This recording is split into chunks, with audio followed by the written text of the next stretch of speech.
Karena temuan saya dari Desember ke Mei 2018, di 15 kota di mana saya meminta audiens seminar saya untuk mengisi kuesioner, umur berapa ibu-ibu dan bapak memberikan handphone ke tangan anak.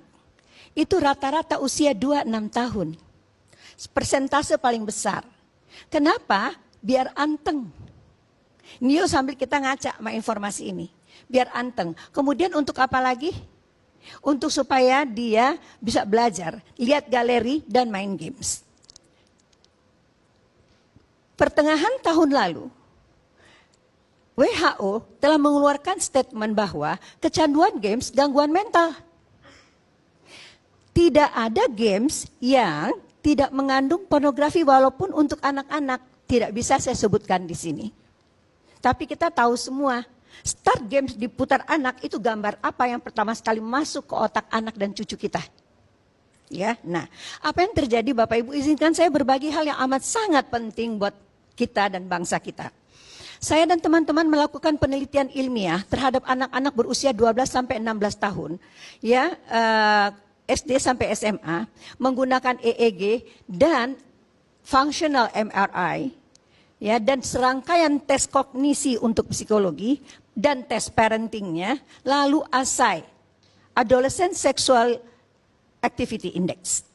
Jadi saya mau melihat bagaimana kerusakan atau gangguan fungsi otak pada anak remaja berusia 12 sampai 16 tahun berdampak terhadap perilaku seksualnya, seperti yang udah berkali-kali kita bahas di sini juga. Terbukti tidak dengan penelitian ilmiah. Ternyata Bapak Ibu, hasil penelitian ini menunjukkan bahwa dopamin yang keluar oleh karena seorang anak melihat pornografi tadi pada usia pelaku ini berusia 12 atau 14 tahun, 16 tahun, itu membuat dopamin mengalir ke depan. Otak depan ini Pak Karni berada pada gelombang delta yang membuat anak ini impulsif. Maunya apa? Sekarang, sekarang juga.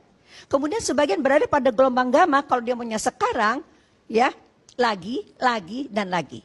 Lalu otaknya itu mengalami desensitisasi untuk melihat suatu gambar tertentu, ya, meningkat ke yang lain, meningkat seterusnya. Apa yang terjadi? Mereka acting out.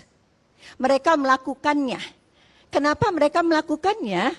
Karena mereka meniru apa yang mereka lihat dan ingin tahu. Apa yang dia ingin tahu? Rasanya. Jadi hasil penelitian saya ini menunjukkan bahwa gelombang-gelombang yang berbeda di bagian depan otak ini Pak Karni dan Bapak Ibu yang saya hormati, sama juga Bapak Ibu nyetir, lihat bencana di depan, mau tekan rem, mobil tetap jalan, tekan rem, mobil tetap jalan. Rem kontrol diri anak-anak kita itu bolong. Lalu yang berikutnya adalah fungsi memori, daya ingat, ya. Tadi kontrol diri dan penyusutan Pak Karni pada otak depan 4,4%. Mau bagaimana bangsa ini? 4,4% menyusut otak depan yang membedakan kita dengan binatang. Maka bukan hanya kasus Aris ini, tapi semua kasus pelecehan seksual dan kekerasan seksual itu harus dipulangkan kemari, di mana kontrolnya dan kendalinya. Satu, kita berhentilah memberikan handphone kepada anak pada usia dini. Ya, dari segi parentingnya ternyata diperlukan ayah adalah kontrol utama di dalam keluarga.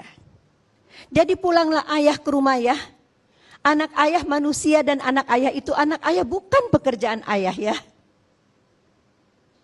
Pulanglah ibu ke rumah Bu, bahwa kehangatan saja di rumah itu tidak bermakna kecuali dengan kontrol.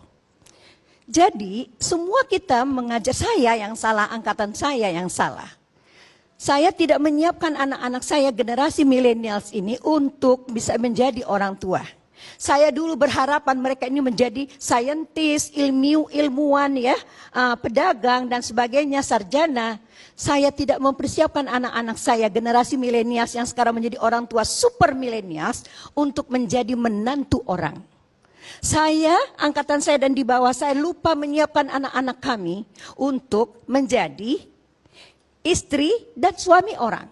dan saya dan angkatan di bawah saya lupa menyiapkan anak-anak kami untuk menjadi ibu dan bapaknya orang. Tiba-tiba dunia internet begini rupa, gadget begini rupa, kita kalang kabut, ya, kita berikan tadi tanda sayang kepada anak-anak dan cucu-cucu kami nih, ya.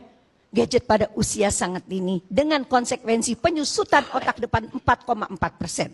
Temuan lainnya yang paling penting adalah bahwa ternyata gangguan otak lainnya itu yang terjadi sama dengan narkoba. Narkoba ada badannya. Pornografi, rumah wifi, handphone di tangan, handphone canggih, pulsanya dibayarkan. Games tersedia, penyusutan otak depan 4,4%. Nah, jadi maksud saya di sini bahwa jalan konklusi ini mau kebirikah, hukuman matikah, berpulang kepada kita sekarang orang tua untuk menjadi orang tua kembali, karena ternyata hasil riset yang lain tidak ada hubungannya kecanduan kerusakan otak depan dengan tingkat kecerdasan. Jadi nggak bisa melihat anak-anak dari reputasi akademisnya saja. Ya, lalu kalau misalnya yang kita perhatikan hanyalah pelaku saja, pelaku ini semakin mudah, Pak. Mereka udah bukan pelaku, mereka produsen video porno oleh anak-anak SD. Hubungan sejenis luar biasa, belasan ribu, panik Jawa Timur. Iya kan, Pak? Di mana-mana kelompok ini banyak sekali.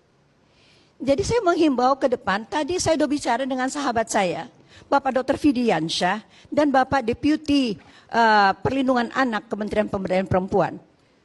Tadi apa yang disampaikan oleh Dr. Fidi, ini masalahnya baru restorasi terhadap pelaku. Apa kabar dengan korban? Semakin banyak dan semakin mudah. Jadi saya rasa ke depan pemerintah atau dalam hal ini Kementerian Pemberdayaan Perempuan harus punya badan-badan restorasi di seluruh daerah, BKKBN semua, kita semua harus bergerak. Kita menghadapi bencana kerusakan otak, ya, pada bahagian yang membedakan manusia dengan binatang.